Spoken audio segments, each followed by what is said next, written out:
เบิ่งบุญสงเหือเนาะพี่น้องเนาะแต่ว่าเพิ่นตกห้ามพี่น้องเว้ยก่อนจะไปชมคลิปวิดีโออย่าลืมครับสบายดีพ่อแม่พี่น้องทุกคนมื้อนี้พรกสิพาเบิ่งบรรยากาศบุญสงเหืออยู่เมืองพินเซทะม่วงเนาะทุกคนเด้อแต่ว่ามื้อนี้นะเฮาไปกลางเว้นเนาะทุกคนเนาะว่ามีวิวแบบใดมีคนมาหลายซำใดเนาะแต่ว่ามื้อนี้เฮาสิเลาะตามตลาดเนาะเพราะว่าปกติเฮาไปแต่กลางคืนแต่มื้อนี้มีโอกาสไปกลางเว้นนะทุกคนตอนนี้เฮาก็เลาะถ่ายขนมน้องทุกคนเนาะแต่ว่าคนก็บ่ได้มาหลายเนาะนี่แต่ว่าคลิปเฮาตัวนี้มันอาจจะยาวหน่อยนึงเนาะเพราะว่าค่อยบ่อยากให้ตัดเพราะว่าค่อยอยากให้เห็นเบิดสิ่งที่ค่อยถ่ายให้ทุกคนได้เบิ่งเนาะว่าจุดนี้มันอยู่จุดใดและก็มันอยู่แถวใดเนาะบางคนก็อยู่ใกล้อาจจะบ่ได้ฮู้เนาะแต่ว่าเขตนี้แม่นเขตเมืองพีนเนาะเป็นแถวเซทะม่วงนี่แหละเป็นเมืองพีนเนาะทุกคนเนาะแต่ว่าตอนนี้เฮาก็เบิ่งไว้รอวัยรุ่นยิงสันมักกรุงเนาะทุกคนเนาะแต่ว่าเฮาบ่ได้สัตว์อีหยังใดทุกคนเฮาเลาะไปเบิ่งซื่อๆเนาะทุกคนเนาะเพราะว่าเขายังบ่ได้สวงเทื่อเนาะเขาอาจจะสวงประมาณ 3 โมงนี่แหละทุกคนแต่ว่ามื้อนี้เป็นมื้อที่วันที่30เอาไปเดือน10วันที่30เพราะว่าวันที่31ก็เบิดเนาะตอนนี้เฮาจะขึ้นในตลาดเฮาจะย่างตามคันฝ้ายเนาะหรือว่าคันย่างคันน้องเนาะทุกคนเนาะเพราะว่าน้องตัวนี้ใหญ่ที่สุดเลยทุกคนเกือบซ้ำน้ำคลองเลยนะทุกคนเนาะเฮาก็เห็นปีนี้แหละทุกคนเลยเพราะว่าเฮาใกล้ๆเมืองเฮาเมืองนองเมืองพีนเนี่ยแต่ว่าบ่ได้ไปลินฮอนนี่เนาะนี่ทุกคนตอนนี้เฮาก็ซื้อหยังก็สาลีทุกคนหลังจากนี้ก็เลาะไปเบิ่งเนาะนี่คือบรรยากาศแถวตลาดเนาะอันนี้มันอยู่ทางลมเนาะแต่ว่าตอนนี้เฮาก็สิขึ้นไปเทิงพุ่นเนาะแต่ว่าตอนนี้ยังหาทายผู้สาวที่ว่ามาซื้อของซื้อเครื่องเนาะเครื่องก็มีแต่เครื่องงามๆเนาะติแต่เฮาบ่มีเงินในถุงเนาะทุกคนแต่ว่าเฮาบ่ได้ไปซื้อเสื้อได้เฮาไปเบิ่งซื่อๆทุกคนเพราะว่าเสื้อเฮาก็มีลายอยู่เนาะเพราะว่าได้เสื้อลายขี้คันซักทุกคนนี่ก็คือเฮาสิไปเบิ่งหอมนี่แล้วก็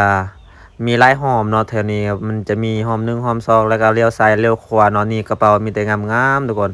ตอนนี้เฮาสิเลาะไปตามนี้เนาะทุกคนเนาะนี่เลยแต่คนมาในกลางเว้นนะคนมาบ่หลายทุกคนเพราะว่าเขาค่าเวียกค่างานเนาะแต่ว่าบ่คือกลางคืนนี่เกิบมีแต่ครูงามๆทุกคนแต่ว่ากลางคืนนะแบบเขาไปปาร์ตี้เนาะทุกคนเนาะบางคนมีเงินนะเขาวงเนาะแต่บางคนบ่มีเงินนะเขาเลาะตลาดนี่แหละแต่ว่ากลางคืนมันม่วนกว่าได้เพราะว่าเขาบ่มีเวียกกลางคืนเนาะเขาจะเลยเขาก็เลยสิมาลินตอนกลางคืนเนาะแต่ว่ามื้อนี้เฮาไปเบิ่งในตอนกลางเว้นเนาะตอนนี้เฮาไต่ตามคันไฟแล้วทุกคนนี่เลยเฮาเลาะไปตามอย่างพูนเฮาจะเบิ่งก็สูงเหือหรือหยังเนาะแต่ว่าตอนนี้เฮาย่างเลาะทุกคนพอเหาะไปเลาะมาก็เมื่อยคือกันเด้เพราะว่าเฮาเลาะไปเลาะมาเมื่อยกันเพราะว่ามันใกล้เลยทุกคนกลับไปกลับมานะแต่ว่าตอนนี้เฮาก็สิเบิ่งตามคันพายเนาะว่าเขาสูงเหือแล้วบ่แต่ว่าบรรยากาศก็เริ่มครึ้มทุกคนนี่เห็นมืดอยู่เนาะแต่ว่าเฮาบ่ฮู้ว่าฝนสิตกหรือบ่เพราะว่าเฮาไปมื้อวันที่30นะฝนตกทุกคนมื้อนี้แหละมื้อที่เฮาไปเฮาถ่ายคลิปนี่แหละค่อยว่าฝนตกนะ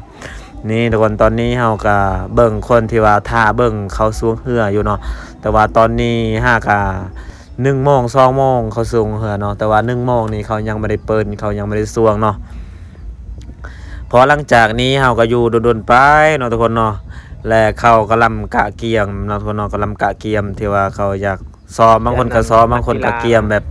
เกียมให้แบบมันพร้อมนะตอนนี้เขากำลังเกียมเนาะกำลังซ้อมเนาะพึกให้มันแบบเพื่อเอาให้มันชนะนะหลังจากนี้เราตัดภาพไปแล้วนี่ทุกคนนี่อยู่แคมพายเนาะใหญ่ที่สุดเลยนำตัวนี้นะเพราะว่านำตัวนี้เราบ่เคยเห็นว่าเขาเจาะมันกว้างขนาดนี้นะจากเขาเจาะจากเขาดุดเฮาบ่ฮู้กันเนาะเน้นบ่น้ำตัวนี้กว้างที่สุดเลยทุกคนมันเป็นน้ำนองเนาะนองที่เขาเฮ็ดเองเนาะนี่ตอนนี้เขาก็กำลังเกียมสวงเหือแล้วทุกคนเห็นบ่2 ลำเหือนะเขากำลังแข่งกันเลยนี่นะแต่ว่าตอนนี้เขาก็สิไปฮอดนี่ไผฮอดก่อนทุ่งนั่นคือว่าชนะเนาะผู้ใดที่มาบ่ฮอดคือว่าแพ้เนาะทุกคนเนาะแต่ว่าตอนนี้เขากำลังจำบึดอยู่ทุกคนนี่เห็นบ่แต่ว่าโทรศัพท์มันซุ่มบ่ได้ไกลปานใดเนาะเพราะว่ามันพิกเซลมันยังมันบ่ได้ลายปานใดเนาะนี่เลยทุกคนตอนนี้เขากำลังจำบึดทุกคนบ่ฮู้ว่าไผชนะหรือไผบ่ได้ชนะเนาะนี่เลยเห็นบ่แต่ว่าน่าจะชนะทางนั้นเนาะเพราะว่าทางนั้นก็ใกล้สิฮอดแล้วทุกคนใกล้สิฮอดแล้วนี่เห็นบ่อันนั้นอย่างไกลอีหลีตัวนั้นน่ะป้อตัวนี้2 ลำนี่ ทางกลางก็บ่แม่นเรือสวงเนาะทางกลางแม่นเรือจักรเนาะเพราะว่าเรือจักรแม่นตามเรือสวงเวลามันเกิดอุบัติเหตุนะเรือปิ้นเนาะนี่ทุกคนเห็นแล้วชนะเบื้องนั้นแล้วทุกคนป้าตัวนี้ป้าเห็นบ่อันนี้เป็นหอบที่1เนาะก็คือชนะทางนั้นเนาะทุกคนเนาะเฮาบ่ฮู้ว่าหอบที่2ที่3มาจะไผจะชนะเฮาตัดภาพไปแล้วทุกคนนี่ชนะเบื้องนั้นอีกแล้วทุกคนแต่ว่าตอนนี้เฮาก็บ่ได้ถ่ายคลิปไว้เนาะเพราะว่าฝนตกแน่ทุกคนเฮาเสื่องโทรศัพท์ไว้อยู่ในธงเนาะเพราะว่าย่านเปียกนะพอเฮาสิถ่ายบึดหนึ่งก็ชนะเลยทุกคนพอหลังจากนี้เป็นหอบที่3แล้วทุกคนหอบที่3อ่ะพ้นแท้พ้นว่าปอโตเฮาหนาวจนสั่นหยอกปอโตทางลมพร้อมได้บ่แม่นแต่ฝนได้ลมพร้อมเพื่ออยากเป็นกองเชียร์นะเฮาก็ต้องแบบตั้งใจเบิ่งอยากตั้งใจอยากถ่ายคลิปถ่ายเบิ่งว่าไผชนะไผบ่ชนะแต่ว่าบ่ฮอด4โมงเนาะเพราะว่าเขาแข่งขันนะมันจะมีหลายลำเนาะแต่ว่าเฮาได้เบิ่งแต่หอบที่1หอบที่2หอบที่3แล้วเฮากลับเนาะเพราะว่าฝนตกแน่หนาวแน่ทุกคนนี่ทุกคนตอนนี้เขากำลังแข่งอยู่เนาะหอบที่3บึดจำบึดบ่ฮู้ว่าไผจะชนะหรือไผจะแพ้เนาะนี่เลยทุกคนน่าจะทางนั้นอีกทุกคนเห็นบ่ใกล้สิฮอดแล้วทุกคนป้าบึดจำบึดบึดจำปูอย่างไกลฮอดแล้วใกล้ฮอดแล้วทุกคนอ๋อเรือตัวนี้นะจักเป็นจังได๋ถ้าไปเพิ่งนี้นะแพ้ตลอดแต่ไปเบื้องนั้นน่ะชนะตลอดเบื้องนั้นก็คือชนะตลอดเนาะทุกคนเนาะนี่เห็นบ่เบิ่งเฮาจะซูมให้เบิ่งเด้อเห็นบ่นี่ป้าชนะอีกแล้วทุกคนป้าทางนั้นชนะตลอดเนาะหอบที่3ก็ชนะเบื้องนั้นทุกคนเห็นบ่แต่ว่าคลิปเฮายังยาวเด้อทุกคนเด้อพอหลังจากเบิ่งเป็นที่เฮียมห้อยแล้วหอบที่3เนาะฝนตกก็บ่เซาฝนตกก็บ่หยุดเฮาก็โว้ย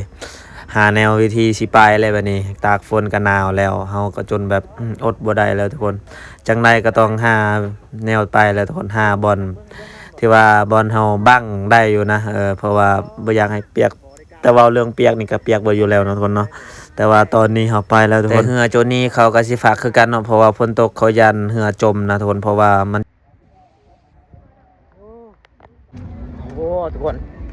ตอนนี้นะไปเบิ่งบุญทรงเรือเนาะพี่น้องเนาะแต่ว่าฝนตกห้ามพี่น้องเว้ยตอนนี้เฮามาเบิ่งบุญทรงเรืออยู่เซท่าม่วงเนาะแต่ว่าฝนตกห้ามพี่น้องป๊อด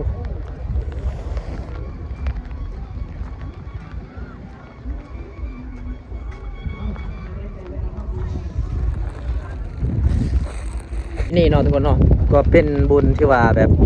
มีฝนตกแห้งเนาะเลยแบบโอ้เห็นให้กองทั้งหมดทุกคนพอฝนตกแห้งๆนะเฮาก็ย่างไปตลาดอีกได้ทุกคนเลยเพราะว่าตากฝนบ่ได้แล้วทุกคนหนาวแห้งตอนนี้นะยานโทรศัพท์เปียกในเฮาก็บ่ได้ถือถุงยางเนาะที่เมคาที่ว่า25นี่น่าจะเสียเงินหลายเนาะเพราะว่าเขาเจ้าว่านะถ้าผู้ใดที่ว่าเซาดินแถวนี้นะ3เมตรขึ้นไปแม่นล้าน5ล้าน6นี่เลยทุกคนถ้าว่า6เมตรนี่ประมาณ2ล้านปลายนี่แหละทุกคนแต่ว่าค่าบริขายดีปานใดก็ลุกเนาะนี่เนาะทุกคนเนาะตอนนี้ข้าพเจ้าก็เลาะถ่ายแถวอาหารที่เขาขายเครื่องเนาะแต่ว่ามื้อนี้ดีแต่ว่าพ่นบ่ได้มาเนาะอันนั้นลมบ่ได้มาเนาะทุกคนเนาะว้าว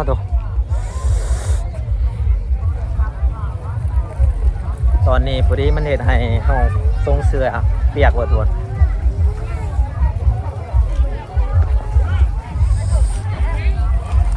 แล้วหลังจากนี้เราก็ขึ้นคันพายกูเก่าทุกคนนี่เราบรรยากาศหลังจากฝนตกไปแล้วมีน้ำนองตามทางเนาะจะมีคุมมีน้ำเนาะทุกคนเนาะ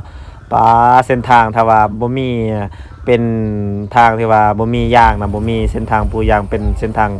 ดินแดงนะน่าจะแบบโอ้ขี่รถบ่ได้น่าจะมืนเนาะทุกคนเนาะแต่ว่าตอนนี้เฮาก็ย่างเมื่อแล้วทุกคนเพราะว่าฝนตกหลังจากฝนตกแล้วคนก็ทยอยเมื่อเนาะเพราะว่าตอนที่ฝนตกนะเขาเจ้าปบแถวห้างเนาะแต่ว่าตอนนี้ก็เฮาก็ย่างเมื่อเนาะตามอายเฮาเองทุกคนอยู่ทางหลังเฮาแม่นอายเฮาเนาะนี่ทุกคน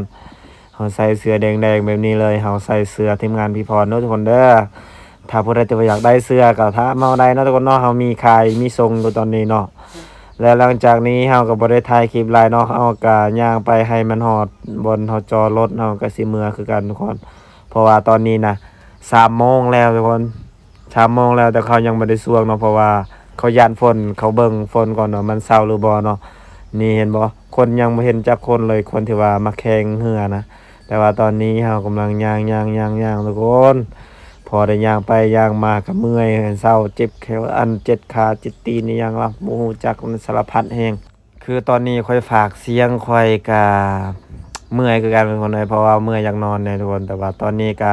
สิตัดภาพให้นี่ให้มันแล้วซะเพราะว่าค่อยถ่ายคลิปตั้งแต่มื้อวันที่30เนาะ แต่ว่ามื้อนี้แม่นมื้อ31แล้วนี่คือเหือเด็กน้อยที่เขาเจ้ามักลินเนาะในรายการค้าขายการตลาดเฮาเนาะบ่ว่าเขาจะมักสิ่งใดต้องเฮ็ดในสิ่งนั้นเนาะเฮ็ดสิ่งที่เขามักเนาะคนเฮาบ่ว่าเฮา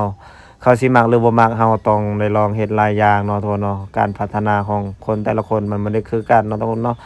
แต่ว่าตอนนี้นี่ทุกคนตอนนี้เฮาเมื่อแล้วทุกคนเพราะว่าสิกลับแล้วเนาะก็สิบ่ได้ท่าเบิ่งแล้วมีแต่ท่าไปกลางคืนอีกทุกคน แต่ว่าคลิปของเราก็มีแต่ซ้ำนี้เด้อทุกคนพี่น้องปองปายทุกคนเด้อที่รับชมแต่ต้นจนจบบ๊ายบายถ้าเบิ่งคลิปหน้าต่อไป